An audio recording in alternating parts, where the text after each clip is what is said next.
Punimet e aksit rrugor Elbasan Rogozhin Loti i 5 po ecin me ritme të shpejta. Zëvendës kryeministria njëherë si ministria e infrastrukturës dhe energjisë Belinda Balloku inspektoi punimet e segmentit papër ura e Grykshit, ku u shpreh optimiste se do të kapen afatet për të përfunduar punimet brenda verës së vitit të ardhshëm. E rëndësishme është të thuhet që kemi një afat për të kapur dhe është afati i qershorit 2026 ku dëshirojmë të përfundojmë totalisht sipas afateve kontraktuale 18 kilometrat e parë të këtij segmenti. Ky aks do të lejojë automjetet që të ecin me një shpejtësi limit për 130 km/orë.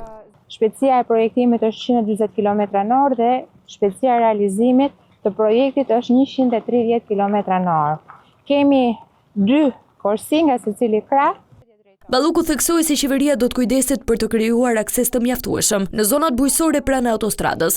Qytetet arrim të kuptojmë që janë zona bujqësore dhe që detyrimisht duhet krijuar akses edhe nëse nuk janë sot në përdorim, mund të jenë në një të ardhme bazuar në të gjithë paketat. I gjithë projekti me gjatësi 18 kilometra, ka 6 ura.